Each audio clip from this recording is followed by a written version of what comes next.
বিসমিল্লাহির রহমানির রহিম।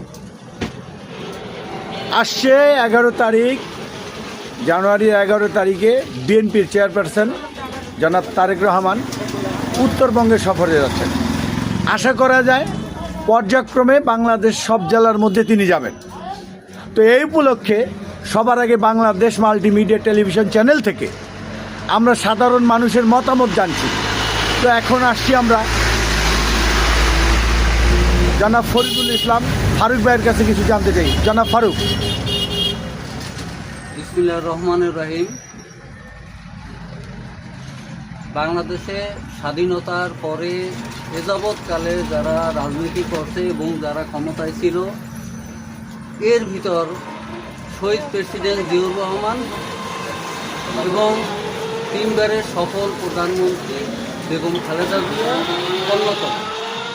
এর কারণ এদেশের জনগণের কথা, মেহনতি মানুষের কথা যদি কেউ চিন্তা করে, একমাত্র খালেদা জিয়া এবং শহীদ প্রেসিডেন্ট জিয়াউর রহমান। তারা এদেশের মানুষের জন্য করছে, নিজেদের জন্য তারা কিছু করেন। এদেশে এমনকি তারা কোনো সম্পদও তারা রেখে যায় না তার উত্তরসূরির জন্য। আমি মনে করি তার বর্তমানে জীবিত একমাত্র উত্তরসূরি জনাব তারেক রহমান সাহেব। উনি যদি বাংলাদেশের জনগণ ওনাকে ভালোবেসে যদি এই দেশের ক্ষমতা যদি ওনার কাছে অর্পণ করে, আমি মনে করি যে এদেশে আর কোনো সমস্যা থাকবে না। বর্তমানে রাজনৈতিক প্রেক্ষাপটে যদি কেউ এদেশে হাল ধরার মতো থাকে তাহলে জনাব তারেক রহমান অন্যতম। ধন্যবাদ।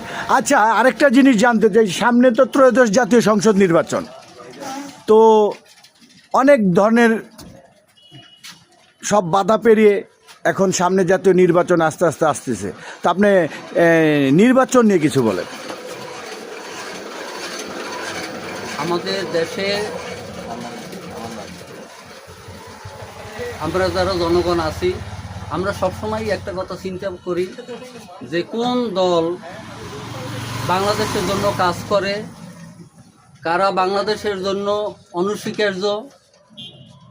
এ কথা বিবেচনা করলে বাংলাদেশ জাতীয়তাবাদী দল বিএনপি বাংলাদেশের মানুষের জন্য অনস্বীকার্য এবং তারা এই বাংলাদেশের যত উন্নয়ন আছে, যত সমস্যা আছে, এগুলো সমাধান করতে পারবে বিএনপি, এটাই আমরা আশা করি। এবং বর্তমানে প্রেক্ষাপটে জনাব তারেক রহমান সাহেব উনি এগুলো উত্তরণ করতে পারবে এবং আমার মনে হয় যে সবাই ওনাকে জয়যুক্ত করা উচিত, বিএনপিতে ভোট দেওয়া উচিত, যাতে আগামী প্রজন্ম আমরা ভালো থাকতে পারি, আমাদের বাংলাদেশ ভালো থাকতে পারে এবং বিভিন্ন বিদেশিদের কাছ থেকে আগ্রাসন যাতে না আসে, মোকাবেলার জন্য একমাত্র তারেক রহমানই আমাদের ভরসা। ধন্যবাদ আপনাকে।